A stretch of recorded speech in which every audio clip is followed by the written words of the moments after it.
Assalamualaikum warahmatullahi taala wabarakatuh. Bertemu kita kembali dalam channel YouTube Ustaz Tengku. Okey, hari ini Ustaz akan teruskan lagi pembelajaran PDPR secara online di rumah. Okey, untuk Sekolah Rendah Agama Al-Muttaqin bagi tahun 5. Okey, kita akan teruskan topik baru hari ini. Okey, hari ini kita akan belajar topik baru iaitu solat jamak dan qasar. Mungkin kamu dah sedia tahu ataupun pernah buat solat jamak dan qasar ni, tapi kita akan perincikan ataupun kita akan bagi tahu balik. Kita akan jelaskan kembali macam mana kita nak membuat solat jamak dan apakah yang menyebabkan kita boleh buat solat jamak ni. Okey. Jadi kita teruskan pada pembelajaran. Pastikan di sisi kamu ada buku teks fiqh. Okey, jadi sila buka muka surat 14 topik 2 iaitu solat jamak dan qasar. Okey, solat jamak dan qasar. Ustaz terangkan dulu. Solat jamak. Solat jamak. Apakah yang dimaksudkan dengan solat jamak? Kita masuk satu persatu Sebab jamak ni satu bahagian, qasar ni satu bahagian dan ada part dia ni boleh digabungkan bersama. Tapi kita kena terangkan satu persatu terlebih dahulu. Okey, solat jamak. Apakah yang dimaksudkan dengan solat jamak? Pengertian solat jamak. Solat jamak ialah dua solat fardu yang dihimpunkan dalam satu waktu. Solat jamak, dua solat fardu yang dihimpunkan dalam satu waktu. Maknanya, dua solat dihimpunkan dalam satu waktu. Contoh, Zuhur, satu solat. Asar, satu solat. Dihimpunkan, digabungkan, dikumpulkan dalam satu waktu. Boleh dikumpulkan dalam waktu Zuhur, boleh dikumpulkan dalam waktu Asar. Asalkan salah satu waktu. Okey, Ustaz terangkan lagi.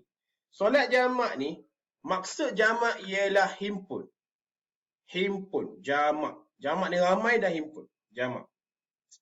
Okey, jamak ni, dia boleh dijamakkan hanya kepada 4 solat sahaja. Zuhur dengan Asar, 1. Maghrib dengan Isyak, 2. Faham 4 solat ni. Subuh boleh tak subuh? Subuh tak boleh. Subuh boleh tak? Tak boleh. Yang boleh jamak ialah Zuhur dengan Asar, dua tu je boleh kawan. Okey, Maghrib dengan Isyak, 2 tu je boleh kawan. Subuh tak ada kawan. Faham? Okey. Okey, boleh faham? Boleh faham setakat tu Okey, solat jamak ialah kita gabungkan Zuhur dengan Asar dalam satu waktu. Tak kiralah waktu Zuhur ataupun waktu Asar. Ataupun kita gabungkan solat Maghrib dengan Isyak dalam satu waktu. Tak kiralah waktu Maghrib ataupun waktu Isyak. Okey. Faham Kalau tak faham boleh komen. Nanti Ustaz akan balas. Okey, kita teruskan lagi. Apa yang dimaksudkan? Apakah hukum solat jamak? Apakah hukum ni? Apakah hukum solat jamak? Hukum solat jamak bagi musafir ialah harus. Hukum solat jamak bagi musafir. Musafir ialah harus. Apakah maksud musafir? Musafir ialah seseorang yang perjalanan melebihi 2 marhalah. Dia nak balik kampung melebihi 2 marhalah. 2 marhalah ni berapa kilometer? 90 km. Kalau dia dah 90 km ke atas, dia boleh solat jamak. Apakah hukum dia? Harus. Kalau dia tak nak jamak boleh tak Ustaz? Tak ada masalah. Kalau dia perjalanan pukul 9 pagi, dia daripada KL pukul 9 pagi, dia nak balik Kelantan. Sampai dekat Pahang pukul 2 petang. Pukul 2 petang, dia tak nak jamak. Dia nak solat macam biasa. Berhenti dah solat macam biasa. Tak ada masalah. Okey. Hukum solat jamak adalah harus. Apakah hukum solat jamak? Harus. Kena ingat. Hukum solat jamak ialah harus. Harus bagi siapa? Harus bagi musafir dan orang-orang yang tertentu sahaja. Orang yang tertentu nanti kita tengok apakah yang menyebabkan dia boleh solat jamak. Okey. Yang kedua, orang yang bermusafir boleh memilih sama ada hendak melakukan solat secara sempurna, tamam, macam Ustaz cakap tadi, boleh solat 4 rakaat macam biasa, atau dengan jamak. Atau dengan jamak ni macam mana? Okey, macam Ustaz cakap tadi, dia dalam perjalanan daripada KL nak balik kampung dia kat Kelantan, Bertolak pukul 9 pagi sampai dekat Pahang pukul 2 petang. Dah masuk waktu Zuhur. Dia boleh nak solat Zuhur 4 rakaat macam biasa. Ataupun dia boleh jamak. Macam mana dia nak jamak? Dia solat Zuhur 4 rakaat, kemudian dia solat Asar terus 4 rakaat. Okey. Walaupun tak masuk lagi waktu asar. Ya, walaupun tak masuk lagi waktu asar. Sebab apa? Solat jamak ialah 2 solat kita buat dalam satu waktu. Bermaksud dia boleh solat asar dalam waktu Zuhur tersebut. Dengan syarat dia ni seorang musafir. Okey? Faham setakat tu? Okey, Ustaz terangkan lagi. Menunaikan solat jamak bagi orang musafir adalah lebih afdal, lagi bagus, digalakkan untuk kita solat jamak. Digalakkan.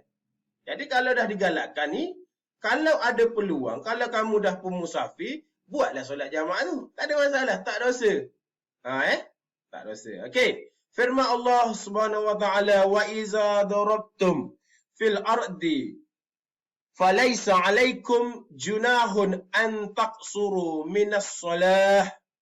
Artinya, dan apabila kamu bermusafir di muka bumi, maka tidak mengapa kamu mengkosarkan diri solat kamu. Mengkosarkan dari solat kamu. Okey. Ini ialah dalil dia. Dalil daripada surah An-Nisa. Okey. Faham tak setakat ni? Apakah hukum solat jamak? Hukum solat jamak bagi musafir ialah harus dan digalakkan dan lebih afdal kalau kita buat. Okey. Okey, Ustaz teruskan lagi. Okey, selain daripada musafir, ada beberapa lagi sebab yang mengharuskan solat jamak. Selain daripada musafir, ada beberapa lagi sebab yang menyebabkan mengharuskan solat jamak ni. Yang pertama, musafir, jarak perjalanan 2 marhalah, lebih kurang 90 km ke atas. Ini adalah musafir. Musafir, boleh. Lebih 90 km, boleh musafir. Kalau tak cukup, tak boleh. Tak boleh. Dia kena solat macam biasa. Yang kedua, hujan yang terlalu lebat bagi orang yang solat berjemaah di masjid. Ni, boleh. Hujan yang terlalu lebat bagi orang yang solat berjemaah di masjid. Tak ada masalah. Yang ketiga, mengalami sakit yang berat. Dia ni lagi teruk sakit dia kalau dia banyak bergerak. Jadi dia boleh tunaikan solat jamak terus dalam satu waktu. Tak ada masalah. Sebab sakit dia terlalu berat. Kalau kamu tu demam je, tak boleh lah.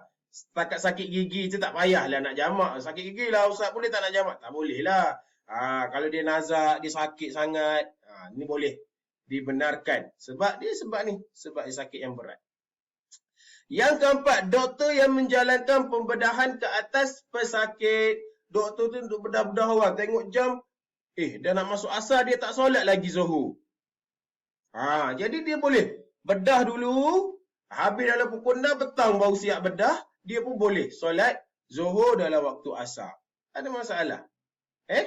Sebab kalau dia tinggal pesakit tu, mungkin pesakit tu akan mati. Ataupun pesakit yang menjalani pembedahan. Pesakit tu tengah duk bedah, "Jap doktor, saya nak pergi solat je." Tak payah. Dia boleh dikecualikan, dia boleh jamak. Maknanya habis bedah tu baru dia solat. Ataupun kalau dia tak sedar ke apa, nanti dia sedar baru dia solat. Solat itu wajib Solat itu wajib. Siapa yang tak wajib solat? Orang gila je. Orang gila tak wajib solat. Ataupun orang dah mati, tak wajib solat. Okey, kena ingat Okey, ataupun Ustaz nak tambah lagi kat sini nombor 5. Askar yang menjaga, askar yang berperang pun boleh. Zaman Nabi, tengok dulu zaman Nabi pun ada. Askar yang berperang, yang menjaga sempadan, boleh jamak. Boleh solat jamak. Sebab keselamatan kan? Keselamatan. Okey, setakat itu ada soalan? Kalau kamu faham, Alhamdulillah. Kalau kamu tak faham, kamu boleh komen, nanti Ustaz cuba jawab. Okey, untuk tugasan minggu ni, Ustaz nak salin pengertian apakah yang dimaksudkan dengan solat jamak tadi, apakah hukum solat jamak tadi dan apakah sebab yang mengharuskan solat jamak. Salin balik dalam buku tulis kamu, sambil-sambil salin tu cuba baca dan faham dan kalau lagi bagus cuba hafal sebab ini akan masuk dalam peperiksaan kamu. Okey, dan pastikan kamu siap kerja dulu baru kamu komen nama kamu di komen YouTube. Sebab siapa yang komen nama dia di komen YouTube, Ustaz akan catat sebagai sebagai markah pentaksiran dia. Maknanya dia dah selesaikan tugasan. Jangan kamu komen tapi kamu tak siap kerja lagi. Ingat jujur pada diri kamu. Okey. Kalau ada persoalan berkaitan dengan solat jamak, kamu boleh komen, nanti Ustaz akan cuba balas. Okey, sekian daripada Ustaz untuk kali ini. Wassalamualaikum warahmatullahi taala wabarakatuh.